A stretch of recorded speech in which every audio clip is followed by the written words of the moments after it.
चलिए सबसे पहले हम लोग देखते हैं बहुपद यानी पोलिनोमियल का अर्थ होता है, देखिए ध्यान दीजिए नाम से ही स्पष्ट है, इसमें दो वर्ड से मिलके बना है पोली और नोमियल। ठीक है, तो पोली का मतलब होता है मेनी, पोली का मतलब क्या होता है मेनी। ठीक है, और नोमियल का अर्थ जो होता है वह होता है टर्म्स। क्या ठीक है, क्या होता है टर्म्स। पोली का हिंदी मीनिंग जो होता है वह क्या होता है बहुत सारा। ठीक है, क्या होता है बहुत। ठीक है, पोली का जो हिंदी मीनिंग होता है वह होता है बहुत, और टर्म्स का जो हिंदी मीनिंग होता है वह होता है पद। ठीक है, तो यहाँ पे हम डिफिनीशन क्या है, जो यह वर्ड से ही डिफिनीशन हम बना सकते हैं, जो वैसा बीजीय व्यंजक जिसमें एक या एक से अधिक टर्म हो, एक या एक से अधिक पद हो, तो उसे क्या कहते हैं, बहुपद कहते हैं। ठीक है, तो हम लोग चलेंगे अभी कहाँ पे, इसका डिफिनीशन की तरफ। ठीक है, जो कि हम लोग देखेंगे इसका डिफिनीशन क्या होता है। ठीक है, तो डिफिनीशन हम देखते हैं। सबसे पहले डिफिनीशन में क्या होगा, सबसे पहले डिफिनीशन में क्या होगा जी, बहुपद किसे कहते हैं। ठीक है, बहुपद किसे कहते हैं, तो लिखेंगे वैसा वैसा बीजीय व्यंजक, वैसा बीजीय व्यंजक, वैसा बीजीय व्यंजक जिसमें एक या एक से अधिक, एक या एक से अधिक पद हो, एक या एक से अधिक पद हो, और इसमें वेरिएबल जो होता है, चर का घात जो होगा, वेरिएबल का पावर जो होगा, चर का घात हमेशा क्या होना चाहिए, तो हमेशा जो होना चाहिए पूर्ण संख्या होना चाहिए। पूर्ण संख्या बोले तो होल नंबर होना चाहिए।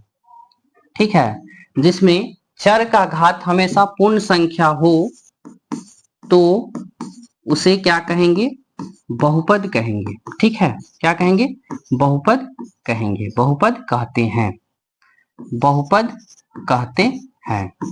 अब देखिए इसमें बहुपद का जो भी एक्सप्रेशन होता है, ठीक है, इसका जो स्टैंडर्ड रूल होता है, स्टैंडर्ड टर्म्स जो होता है उसको हम लिखेंगे, स्टैंडर्ड फॉर्म क्या होता है। तो बहुपद का जो किस फॉर्म में रहता है, तो यहाँ रूप में यहाँ पे लिखा हुआ है पी ऑफ एक्स, बहुपद को पी ऑफ एक्स से डिनोट करते हैं। आप कैपिटल लेटर इंग्लिश अल्फाबेट के कोई भी कैपिटल लेटर के अकॉर्डिंग आप उसको सूचित कर सकते हैं। तो बहुपद का जो भी स्टैंडर्ड फॉर्म होता है, वह बहुपद का स्टैंडर्ड फॉर्म आपको यहाँ पे दिखा हुआ है, जो क्या है देखिए, A N X to the power N plus A N minus one X to the power N minus one plus dot dot कहां तक जाएगा, तो A two X to the power two plus A one X to the power one, यहाँ पे कुछ नहीं है तो क्या है, वन है, उसके बाद ए जीरो, यानी इस फॉर्म में रहता है बहुपद। ठीक है, और इसमें सारा टर्म का वैल्यू अलग अलग होता है, सारा टर्म का जो मीनिंग होता है इसमें अलग अलग होता है, जिसमें हम लोग यहाँ पे देखेंगे जो A zero A one A two इस तरह से यहाँ पे जो भी टर्म आएगा, वेरिएबल से पहले कॉफिशिएंट, वेरिएबल का कॉफिशिएंट जो होता है वह हमेशा क्या रिप्रेजेंट करेगा, तो यहाँ पे रियल नंबर, वास्तविक संख्या रिप्रेजेंट करेगा। ठीक है, और उसके बाद यहाँ पे लिखा हुआ है जो भी यह n होगा वह क्या होगा, तो यह जो n होता है वह हमेशा और ऋणात्मक होता है, यानी निगेटिव मान नहीं होता है n का। ठीक है, उसके बाद यहाँ पे देखिए यह जो पूरा टर्म है, ये जो पूरा क्या कहलाएगा, तो एक टर्म कहलाएगा, बहुपद का एक टर्म कहलाएगा, ये पूरा क्या कहलाएगा, बहुपद का दूसरा टर्म कहलाएगा। इसी तरह से यह आगे बढ़ते जाता है, तो यहाँ पे यह पूरा टर्म क्या कहलाता है, बहुपद का एक टर्म, दो टर्म, इसी तरह से आगे बढ़ते जाता है, first term, second term, third term, तो बहुपद का यह टर्म रिप्रेजेंट कहलाता है।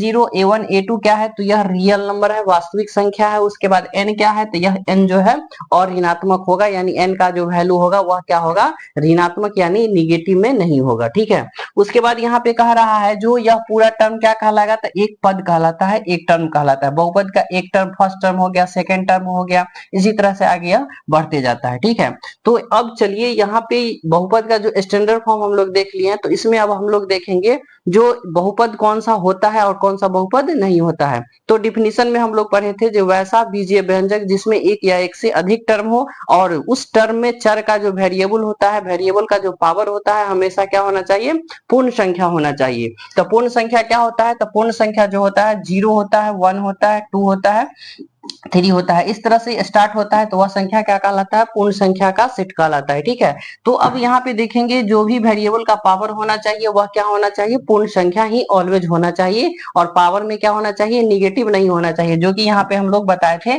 जो n क्या होगा और ऋणात्मक होगा, यानी n का मान निगेटिव नहीं होगा। ठीक है, तो चलिए हम लोग देखते हैं। देखिए यहाँ पे लिखा हुआ है 5x + 7, तो ये देखिए यहाँ पे जो भी वेरिएबल है उसका पावर क्या है, 1 है। 1 क्या है, तो यह पूर्ण संख्या है, तो यह बहुपद रिप्रेजेंट होगा। यहाँ पे देखिए यह 3 टर्म का बहुपद है। यह कितना टर्म था, इसमें 2 टर्म, इसमें कितना टर्म है, तो इसमें 3 टर्म है। तो 3 टर्म का जो बहुपद होता है उसमें देखिए एक पद द्विपद त्रिपद, यानी इसमें हम बहुपद का जब हम आगे पढ़ेंगे, बहुपद का जो हम इसको प्रकार पढ़ेंगे तो उसमें क्या होता है, एक पद के आधार पर होता है, एक घात के आधार पर होता है।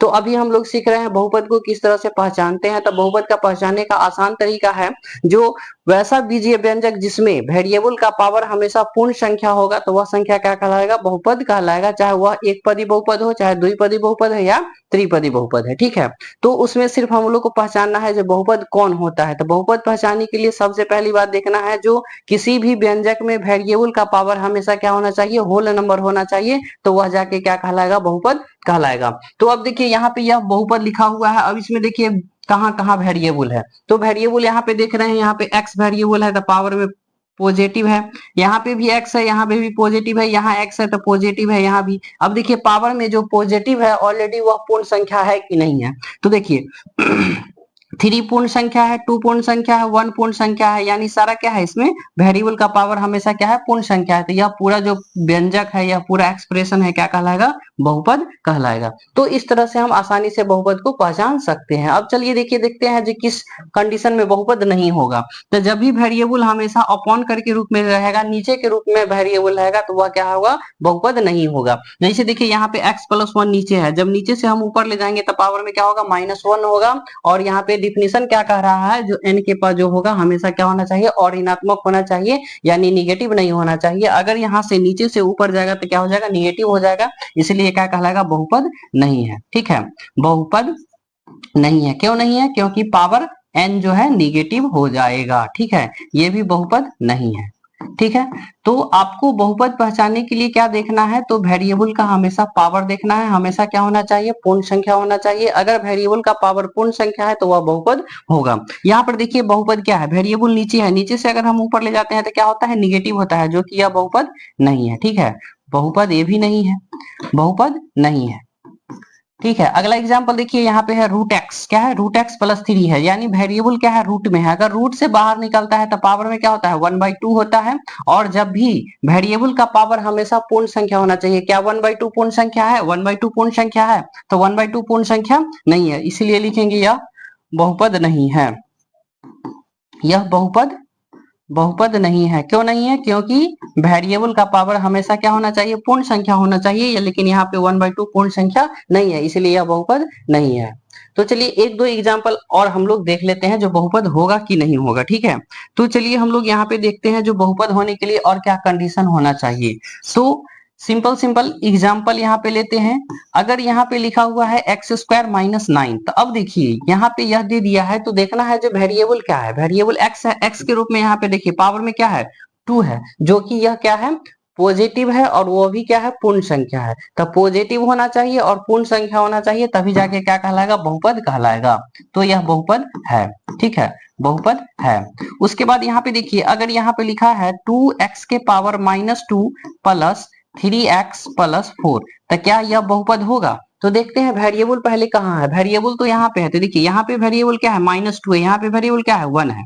तो अब देखिए यहाँ पे जब वेरिएबल -2 आ गया, यहाँ पे वेरिएबल का पावर क्या आ गया, -2 आ गया, तो यहाँ पे क्या बोला गया है, n जो होता है, देखिए n जो होता है वह हमेशा क्या होना चाहिए, और ऋणात्मक होना चाहिए। इसका मतलब ऋणात्मक नहीं होना चाहिए। ठीक है, लेकिन यहाँ पे तो ऋणात्मक हो गया वेरिएबल का पावर, इसलिए यह क्या है, बहुपद नहीं है। तो आसानी से इस तरह से आप पहचान सकते हैं जो बहुपद है या नहीं है। यानी बहुपद होने के लिए क्या होना चाहिए, वेरिएबल का पावर हमेशा पॉजिटिव होना चाहिए और पूर्ण संख्या होना चाहिए, होल नंबर होना चाहिए, तब जाके वह क्या कहलाएगा, बहुपद कहलाएगा। और वेरिएबल का पावर न ही फ्रैक्शन होना चाहिए ठीक है, ना ही निगेटिव होना चाहिए, ना ही क्या होना चाहिए, भिन्न के रूप में होना चाहिए पावर। ठीक है, हमेशा क्या होना चाहिए, तो होल नंबर होना चाहिए, पूर्ण संख्या होना चाहिए, तब जाके वह क्या कहलाएगा, पोलिनोमियल कहलाएगा, बहुपद कहलाएगा, अन्यथा बहुपद नहीं कहलाएगा। तो इस तरह से आप किसी भी व्यंजक को आप पहचान सकते हैं जो वह बहुपद है कि नहीं है। आई होप आप लोग को यह समझ में आ गया होगा। तो चलिए फिर इसके नेक्स्ट वीडियो में हम लोग पढ़ेंगे